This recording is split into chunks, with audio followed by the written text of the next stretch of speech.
गठबंधन है इंडिया और एनडीए गठबंधन, लेकिन विस्तार होने का जो मामला है वो तस्वीरों से बयां होता है, इसलिए कि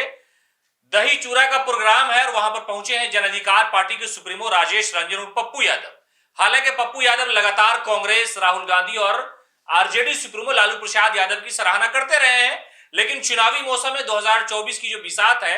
वो बिछ चुकी है। ऐसे हालात में दही चूरा का प्रोग्राम लेट से ही सही, लेकिन एनडीए के नेताओं के बीच घिरे हुए ये पप्पू यादव है। लगातार पूर्णिया से लेकर के पूरे बिहार में लोगों से मिलने जुलने का जो उनका सियासी सिलसिला है वो तो शुरू है, लेकिन चिराग पासवान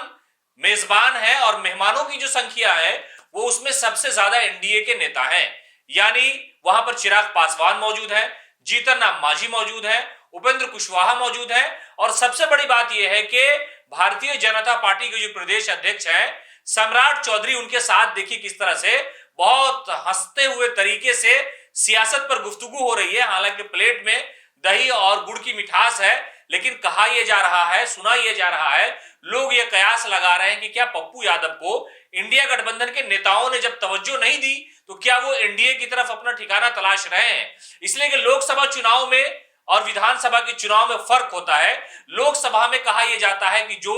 गठबंधन से चुन करके या गठबंधन से समर्थित उम्मीदवार आते हैं तो उन्हें जीतने की उम्मीद और उनका जो चांस है वो ज्यादा होता है। हालांकि पप्पू यादव का अपना एक वर्चस्व है, सुपौल हो, सहरसा हो, मधेपुरा हो, अररिया हो, पूर्णिया हो, किशनगंज हो, कई बार वो मेंबर ऑफ पार्लियामेंट बने। लेकिन कहा यह जा रहा है कि शायद पप्पू यादव इंडिया गठबंधन में शामिल नहीं हो रहे हैं तो क्या एनडीए गठबंधन उनके लिए विकल्प के तौर पर खुला हुआ है। लेकिन ये तस्वीर कुछ और बयां कर रही है। न तो इंडिया गठबंधन के नेताओं की तरफ से कोई टिप्पणी है, न एनडीए के लोगों ने इस बात को इनकार किया है कि पप्पू यादव हमारे साथ आ रहे हैं या जा रहे हैं। लेकिन आमतौर से राजनीति में होता है कि कोई विरोधी हो या पक्ष का लोग हो, एक साथ बैठते हैं, दस्तरखान पर बातचीत होती है, भले ही उसके निकलने के बाद राजनीतिक हमला एक दूसरे पे कर जाए, ये एक अलग मसला है। लेकिन पप्पू यादव लगातार ये कोशिश कर रहे हैं, वो कई बार कह चुके हैं कि हमारी तो इच्छा है, हम तो चाहते हैं कि राजनीति में 2024 में भारतीय जनता पार्टी का नामो निशान मिट जाए, लेकिन उसके लिए कोई तो हमें बुला ले, कोई तो हमें इस इंडिया गठबंधन में शामिल करे। लेकिन अब तक कांग्रेस की तरफ से हो या आरजेडी की तरफ से, जनता दल यूनाइटेड या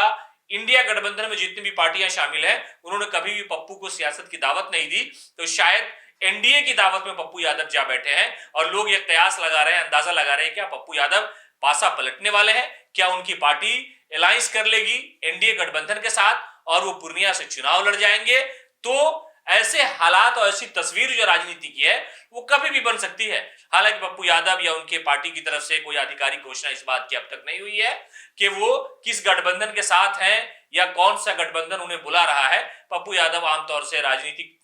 गलियारों में जो भी पॉलिटिकल लोग हैं, जो भी पार्टियां, उनके नेता जो उन्हें दावत देते हैं वो वहां जाते हैं, आम लोगों के घर भी खाना खाने वो जाते रहे, लोगों की मदद भी करते रहे हैं। लेकिन एक तस्वीर दही चूरा के बहाने आई कि पप्पू यादव एनडीए गठबंधन के नेताओं से घिरे हुए नजर आ रहे हैं और दोनों आपस में गुफ्तगू कर रहे हैं। सियासत की ये मुस्कुराहट किस करवट जाएगी, कौन सा गठबंधन तय करेगा, पप्पू यादव जाएंगे या अकेले चुनाव लड़ेंगे, ये तो समय तय करेगा।